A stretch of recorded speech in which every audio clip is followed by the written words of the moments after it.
Olá, meu amigo e amiga, sejam bem-vindos ao nosso Portal do José, iniciando mais um encontro neste começo de domingão, que eu desejo que seja ótimo para você, e certamente será. Não será igual ao domingo passado, em que nós fomos para as ruas, e quem não foi para as ruas ficou com vontade de ir, todos nós motivados por chamamentos de artistas, e que fizeram com que todos nós tivéssemos o melhor de nós ali em comunhão. Porque a arte tem essa coisa, a arte, aliás, os gregos lá atrás, quando eles começaram a identificar, começaram a filosofar sobre a função da arte, eles chegavam à conclusão que a arte tinha o propósito de elevar os espíritos das pessoas. As pessoas se identificavam com algum tipo de manifestação artística, as pessoas se identificavam com o melhor que alguém poderia produzir, alguém sentia satisfação de pertencer à espécie humana. E isso é um fio condutor, que liga todas as formas de arte às pessoas que se identificam com os artistas. Eu quero falar hoje de alguns artistas aqui no nosso papo, até para fugir um pouco dessa dinâmica que aprisiona muitas de nós aqui nas redes sociais e acaba também fazendo com que muitas pessoas fiquem aprisionadas na abordagem dos fatos do cotidiano, fatos da vida política, da vida econômica, da vida social. E isso, às vezes, afasta a gente de uma noção de um todo. Por que a gente está aqui na Terra? O que nós estamos fazendo aqui? Por que nós trabalhamos? Por que nós desejamos fazer uma coisa, outra? Qual o propósito? Grande parte da humanidade não tem sequer o direito de sonhar ou de desejar, porque estão tão presos na luta pela sobrevivência, como a gente diz aqui no Brasil, pelo pão nosso de cada dia, que se perde a noção do todo. E esse processo de esmagamento das vontades ou dos sonhos é uma coisa que acontece em muitas estruturas que alienam aquela pessoa que está naquela condição. Aliena porque ela fica presa exatamente naquele mundo, naquela necessidade. E por isso é importante a gente ter artistas que fazem a gente sair dessa realidade, a gente se projetar, a gente viajar. E os artistas, de um modo em geral, são aqueles que mergulham na alma humana, aqueles que vão fundo, identificam as situações que acontecem em cada um de nós e conseguem expressar para nós mesmos algumas coisas que estão adormecidas, alguns sentimentos que estão adormecidos. Bom, eu vou falar um pouco com vocês sobre essas histórias que ligam à filosofia, mas a nossa realidade atual não pode ser desprezada, porque tudo tem a ver, tudo aquilo, as nossas inquietações, as coisas que a gente fica revoltado, os bolsonaros da vida, as iniquidades, as explorações da fé, as explorações da nossa boa fé, tudo isso tem a ver com algo que a gente às vezes não percebe. E até mesmo pessoas do nosso campo não conseguem mergulhar além de um determinado limite. E quando a gente consegue fazer um mergulho além do limite, a gente enxerga mais coisas que a gente não está enxergando, Pois bem, são sobre essas coisas que eu quero conversar com vocês no nosso portal de hoje, além de alguns fatos do nosso dia a dia. Mas antes de mais nada, é fundamental convidar você que chegou agora no nosso portal e ainda não é inscrito, para que, em primeiro lugar, você se inscreva aqui conosco e conheça também os nossos outros vídeos. Não se esqueça de dar o seu fundamental joinha, o seu precioso comentário e, se puder, prestigie também nosso clube de membros.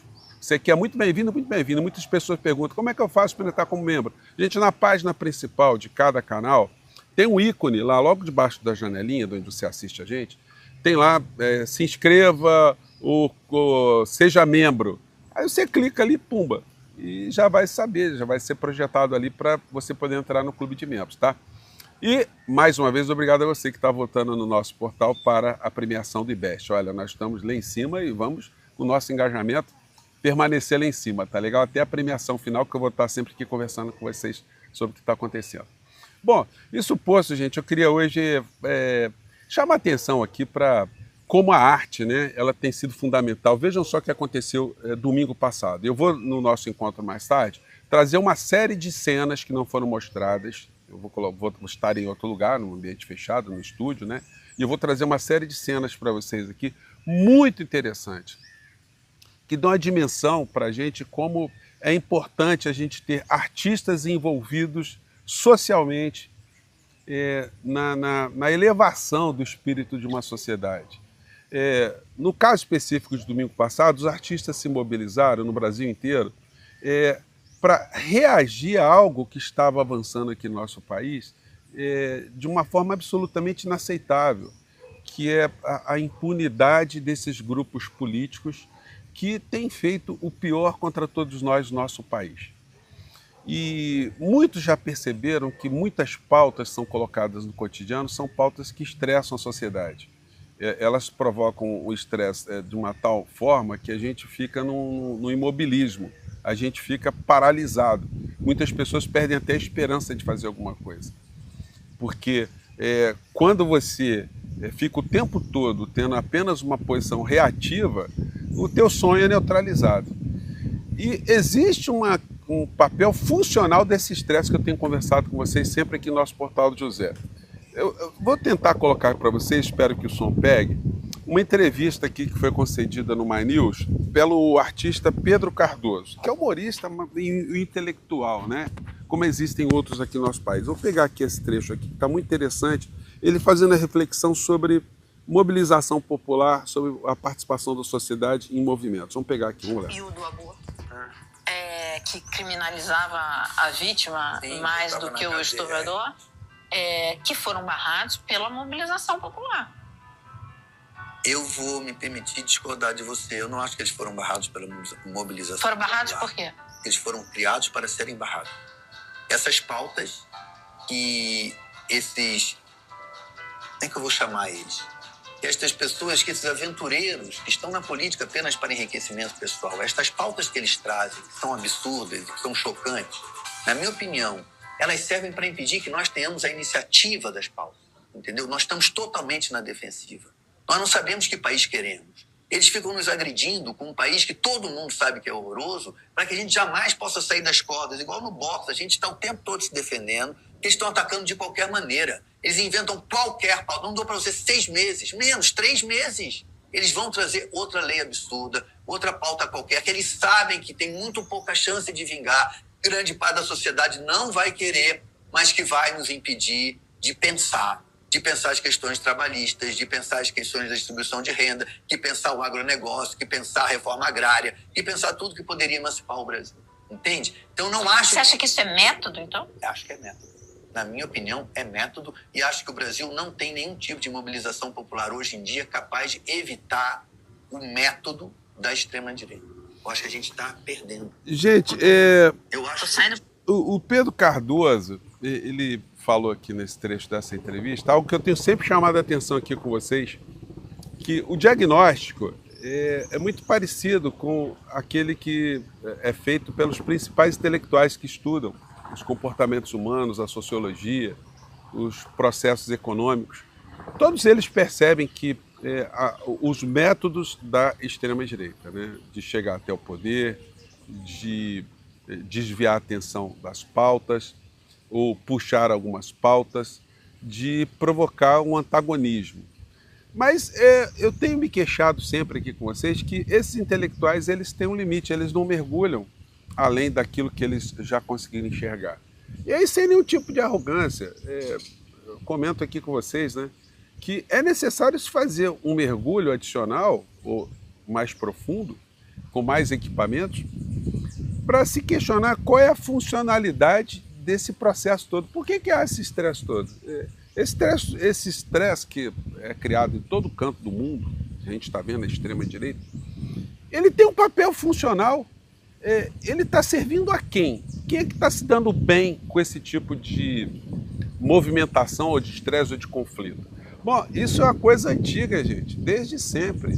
Quando se tentou dividir nações, dividir tribos, grupos, sempre tinha algum interesse por trás.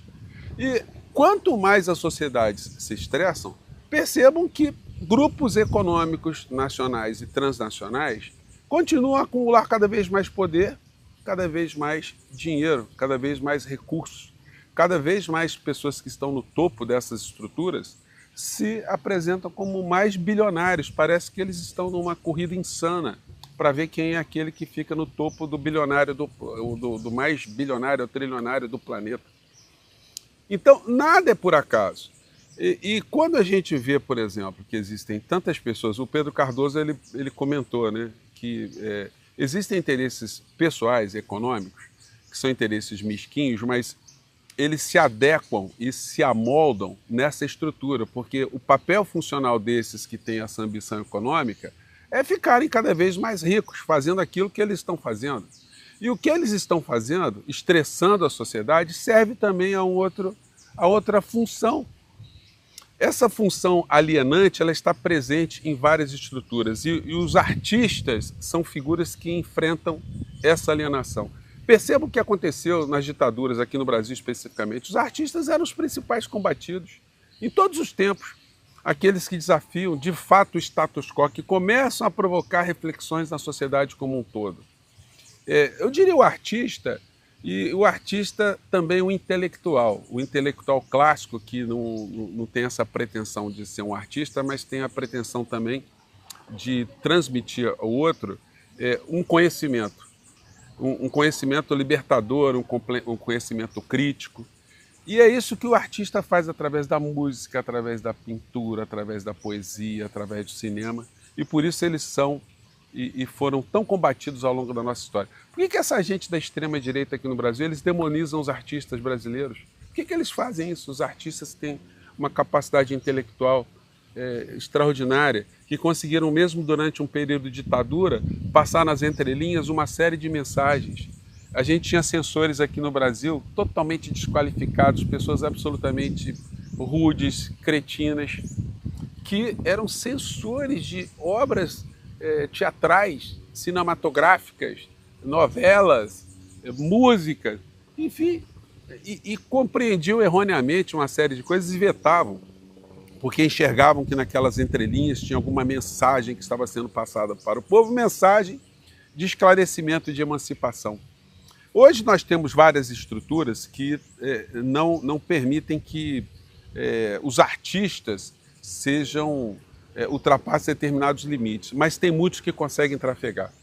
Me lembrei agora do artista Paulo Vieira, que tem programas muito interessantes na televisão e que faz mergulhos, né, na alma do povo brasileiro. Uma pessoa que veio do interior do nosso país, um artista muito bem sucedido hoje, e que faz da sua arte aquilo que os artistas têm de melhor, a provocação da reflexão crítica da gente ao ver o outro desconhecido, mas que tem algo muito bom dentro de si e que nos representa, nos identifica. E essas pessoas que são expostas, são colocadas assim, são pessoas que ainda não foram sequestradas por tanta coisa ruim que a gente viu no nosso país, do ponto de vista de ideologia, de alienação, de desinformação, e tudo isso provoca uma zona de conforto que o ignorante ele não quer mais sair da ignorância. O ignorante ele quer permanecer ali, ele se encontrou ali. Por isso que é muito difícil, né, você imaginar o fim do bolsonarismo, porque esse mundo ele se recicla, recicla para ficar ali na zona de conforto. Um avô meu, ele refletindo, né, sobre coisas da roça e dos seres humanos, e refletindo sobre o cabeça dura, né? O cabeça dura não nasceu com o bolsonarismo. O cabeça dura, o cara que está nesse mundinho, já vem de longe. O nosso papel, às vezes, é tirar esse cabeça dura desse ambiente que ele está. Mas meu avô dizia o seguinte: se você tentar ensinar um leitão a cantar, você vai ficar rouco, você vai ficar estressado, e o leitão também. O leitão vai começar a berrar. Você não vai conseguir ensinar o leitão a cantar, né? Cantar ópera, cantar alguma coisa, cantar um sambinha, cantar uma música sertaneja. Você não vai conseguir.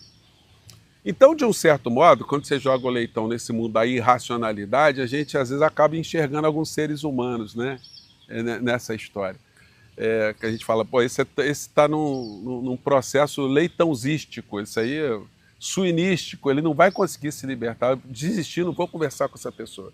Então esse é um processo que a gente tem nos artistas, por exemplo, parceiros, né? Quando a gente consegue ter o Caetano, o Gil, o Djavan, artistas que mexem com a nossa alma, que fazem a gente ter um sentido positivo da gente existir, essas figuras que nos ajudam, nos encantam, também nesse processo todo a barrar essa onda de insanidades que a gente teve no nosso país e, como eu tenho sempre sublinhado aqui com vocês, é um papel funcional. Isso não vem por acaso, não. Bom, mais tarde eu vou trazer para vocês uma série de cenas que nós não vimos na semana passada, domingo passado, que eu tenho certeza que você vai curtir bastante. São coisas, assim, muito legais que as grandes redes não cobriram, mas tem cenas ali muito interessantes que eu vou trazer aqui para vocês, né? E viva os artistas, um abraço a Paulo Vieira e Pedro Cardoso, esses artistas espetaculares. Gente, um grande abraço, até o nosso próximo encontro. Tchau!